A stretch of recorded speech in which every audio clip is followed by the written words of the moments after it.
Mumbai take on Bangalore in match number 48 of the Indian T20 League as both teams look to secure a top two finish in the group stages. You're watching Cricket Pundits. I'm Anubhav Jain, and without further ado, let's welcome our Pundits Ayaz, Memon and Mandira Lalvani to a virtual stage. Mandira, Ayaz, great to be sharing the screen with you as always. Thank you, and likewise. Thank you. Ayaz, we'll kick things off with you. It seems as if no team wants the first spot in the group stages. You had Delhi losing over the weekend. You had Mumbai losing. You had Bangalore losing. So how do you see this encounter playing out between Mumbai and Bangalore? Well, obviously, it's a very crucial encounter for getting into the top two positions. So, Mumbai, of course, ahead on points. Bangalore stopped in their tracks by Chennai the other night. Mumbai also lost. So, both the teams come here after suffering what I thought were, unexpected defeats. So, that's going to, bother them. Of course, if you keep, you get bogged down and you keep kind of, being disturbed about what happened in the previous match, then you're going to underperform even in this match. So they need to get over and done with it because that defeat, both the defeats would have hurt them. And they were very contrasting defeats.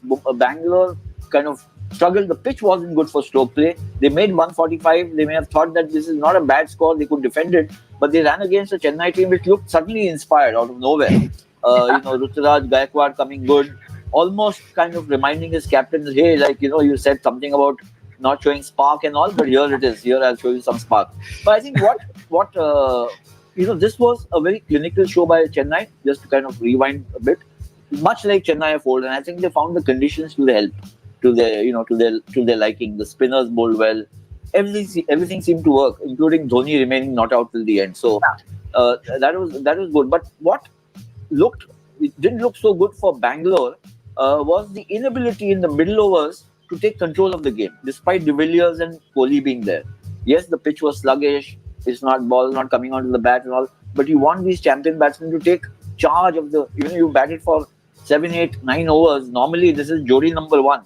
They would have taken complete control. And had the score been 165, 160, the result could well have been different. It wasn't to be. Mumbai ran up a massive score, 190 plus against Rajasthan and lost. That's because Ben Stokes came roaring back into his top form, announcing himself as the great player that he is, and Sanju Samson sparkling supporting role.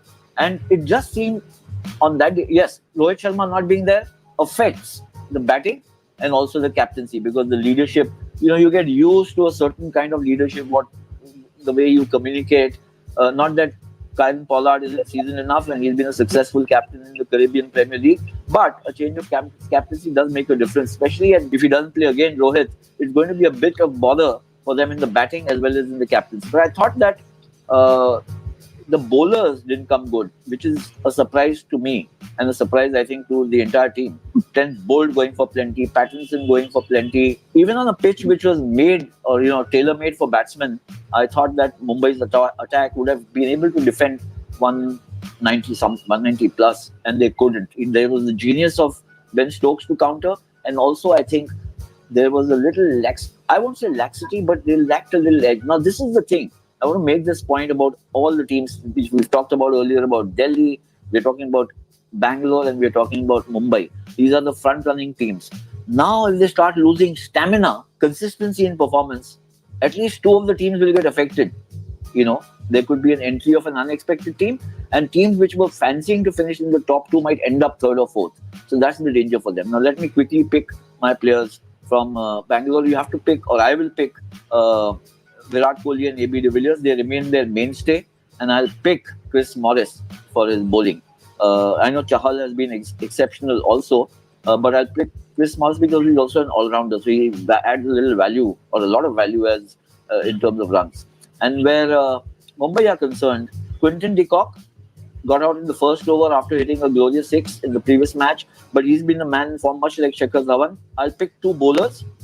Trent Boult, I'll pitch on him again because he's been otherwise so consistent. He had an off day the earlier match, but I'll pick on him as my number 2 pick there, and I'll pick Rahul Chahar, the leg spinner. So those are my 3 picks from Mumbai. Thank you so much, Ayaz. Mandira, over to you for your thoughts and your play picks.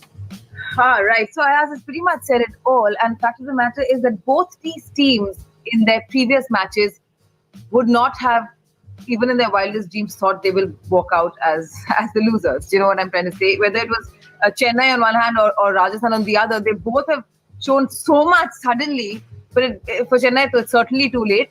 And Rajasthan, I think it's a bit late-ish too. But anyhow, so both of them were defeated by two teams that were probably just playing because they had nothing to lose.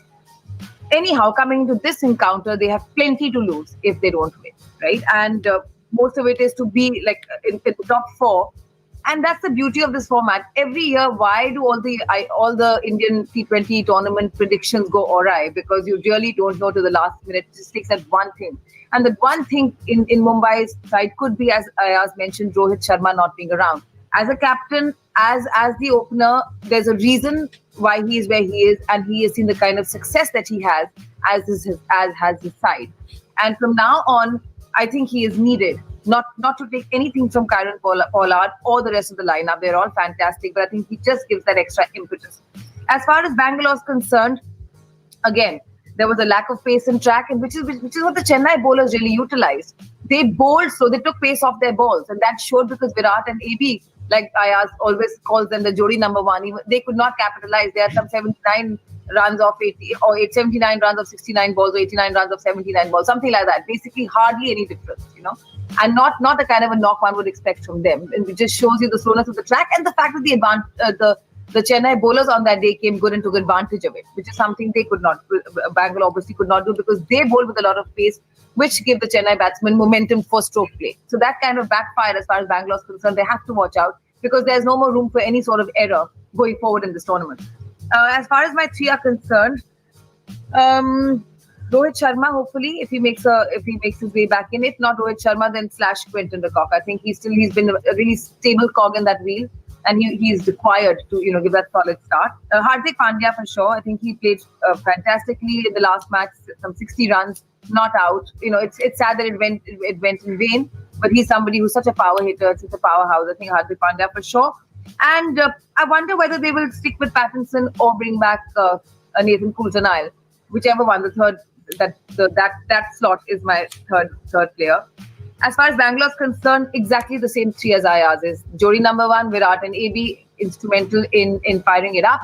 Chris Morris for sure for the reasons mentioned. The other one more additional is Aaron Finch. Yet to see. Great. Thank you so much, Mandira. And Ayaz, which team do you see making a comeback in this matchup after the hiccup that each team suffered in its previous encounter? What do you ask? It's Mumbai versus Bangalore. So I know Mandira is going to plump for Bangalore and I have to plump for Mumbai. It goes without question. And I'll go with Jodi number one. And Mandira, your reasons for picking Bangalore? My reason for picking Bangalore is that they've been on a winning spree. They've had a setback, which was completely unexpected against a team like Chennai, which has obviously forced them to see their shortcomings and hopefully address it going into this match. And that's about it. That's Bangalore for me, this one. Thank you so much to the other Jodi number one, Mandira and Ayaz, for their thoughts leading up to this encounter. And a big thank you to all our viewers for having joined us for another episode of Cricket Pundits. And do stay tuned on our One Play Sports networks as we bring to you more such fascinating previews throughout the course of the Indian T20 League. Until next time, stay safe, take care, and cheers.